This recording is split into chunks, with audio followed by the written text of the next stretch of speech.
자, 누가복음 1장은 이제 예수님의 탄생을 이야기하면서 그 전에 세례 요한의 출생을 예고하는 내용이 나옵니다. 5절, 6절 앞부분에 한번 보면 유대왕 헤롯 때에 아비야 반열에 제사장 한 사람이 있었으니 이름은 사가랴요. 그의 아내는 아론의 자손이니 이름은 엘리사벳이라. 이 두 사람이 하나님 앞에 의인이니 주의 모든 계명과 규례대로 흠이 없이 행하더라. 제사장 사가랴와 아내 엘리사벳에게 아이가 없었어요. 당시 아이가 없었다는 것은 수치스럽게 여겼던 그러한 시대였죠. 그런 상황이었지만 사가랴는 제사장으로서 또 하나님 앞에 서 있는 신앙인으로서 의롭게 그리고 바르게 그렇게 살았습니다. 자, 그렇게 살고 있던 그에게 주의 사자가 나타나서 놀라운 하나님의 메시지를 전합니다. 1장 13절 말씀에 보면 천사가 그에게 이르되 사가랴여 무서워하지 말라. 너의 간구함이 들린지라. 네 아내 엘리사벳이 내게 아들을 낳아주리니 그 이름을 무엇이라 하라? 요한이라 하라. 자, 이들의 기도에 하나님의 응답이었습니다. 더 놀라운 것은 그들에게 허락하신 그 아들을 통한 하나님의 계획이었습니다. 하나님께서 이들의 아들을 쓰시고 역사하시겠다는 계획이었어요. 우리가 알고 있다시피 바로 그 아들은 세례 요한이었습니다. 세례 요한으로 이제 주의 오실 길을, 주님의 길을 예비하는 역할을 하게 된 것이죠. 주의 사자가 엘리사벳에게 아이가 생긴 이유가 사가랴의 기도 때문이라고 생각할 수 있습니다. 그런데 꼭 그렇다고만 말할 수 없는 이유는 이 사가랴의 반응 때문이었습니다. 18절 말씀에 보면 사가랴가 천사에게 이르되 내가 이것을 어떻게 알리요? 내가 늙고 아내도 나이가 많으니이다. 무슨 이야기예요? 저는 늙었습니다. 늙은이입니다. 제 아내도 나이가 많습니다. 무엇을 보고 이런 일을 믿으라는 말씀입니까? 이에 대해서 가브리엘 천사가 자신은 하나님의 명령을 따라 전하는 것이다 라고 그렇게 이야기합니다. 이어서 사가랴를 이 일이 이루어지는 날까지 이 천사가 사가랴의 입을 봉하죠. 그래서 벙어리가 되게 만들었습니다. 믿지 못했기 때문에 그렇습니다. 자, 그렇다면 이 사가랴는 여러분 무엇을 간구한 것일까요? 그 내용이 무엇인지 정확히는 모르지만 분명한 것은 사가랴가 기도했다는 것이고 하나님이 응답하셨다라는 것입니다. 물론 그 기도의 응답은 하나님의 뜻대로 하신 응답이었습니다. 그러므로 기도가 여러분 중요한 것이고 기도를 여러분 시작했다면 하나님의 역사는 이미 시작된 것입니다. 할렐루야. 기도하고 계십니까? 응답을 듣고 돌아온 이 사가랴의 말을 이제 전해 들은 아내 엘리사벳의 반응이 또 이어집니다.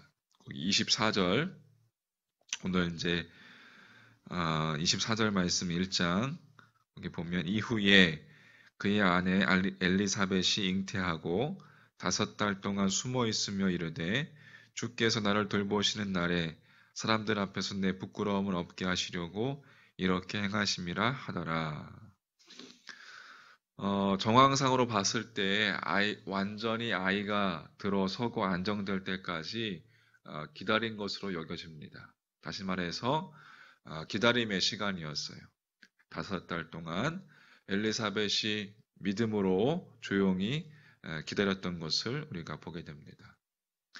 자, 엘리사벳의 이 잉태와 함께 또 한 사건은 바로 이제 아기 예수, 예수님에 대해 잉태에 대해서 마리아에게 고지한 이야기입니다. 천사의 수태고지.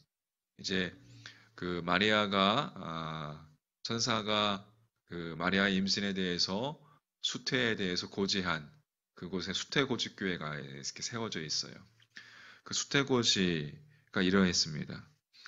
30절 말씀에 천사가 이르되 마리아여 무서워하지 말라. 내가 하나님께 은혜를 입었느니라.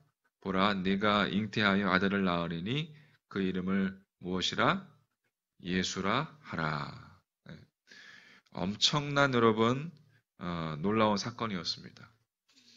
하지만 마리아는 이 같은 천사의 말에 매우 침착한 반응으로 응답하는 것을 보게 됩니다. 특히 이 친족 엘리사벳의 잉태는 마리아로 하여금 확신하게 한 근거이기도 했습니다.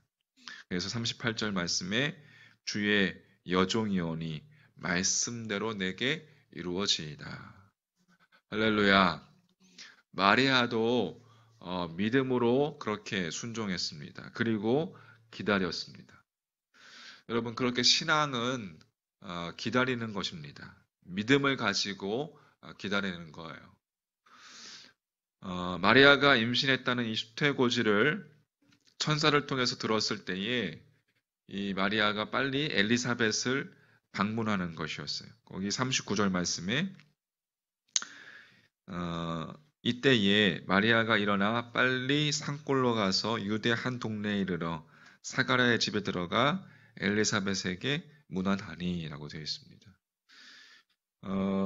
이 마리아와 엘리사벳이 만난 곳에도 또 이 교회가 세워졌습니다.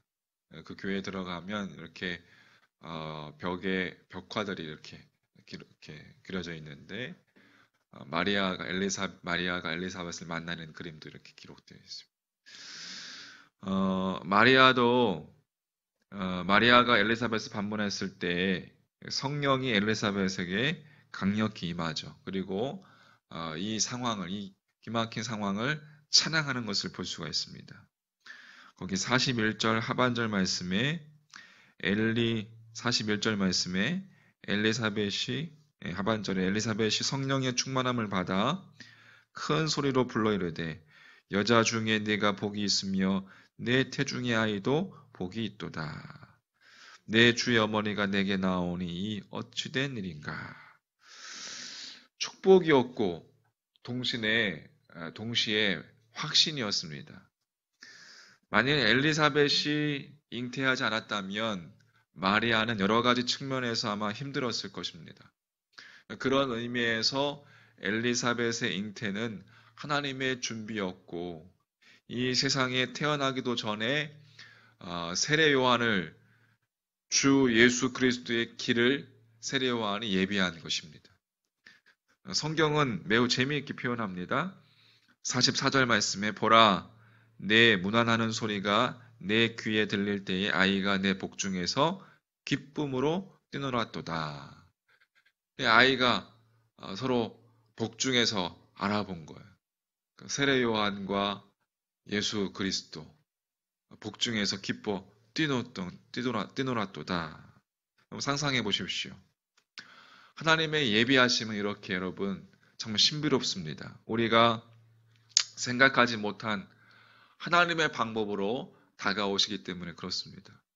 하나님은 우리를 위해서 사람과 상황을 준비하신다는 사실 우리는 여러분 기억해야 합니다. 우리가 잊지 말아야 할 하나님의 일하심입니다. 할렐루야. 그런데 우리는 일반적으로 상황만을 보죠. 그래서 앞으로 일어날 일에 대해서 쉽게 예측하고 때로는 안절부절 못합니다. 그러나 신앙은 여러분 기다림입니다. 앞에서 이야기했듯이 조용히 주의 말씀 앞에 주님의 말씀을 믿고 순복하며 기다리는 것이고 그리고 우리의 그 상황 가운데 사람을 준비하시고 일하시는 하나님의 일하심을 우리가 잊지 말아야 합니다. 할렐루야.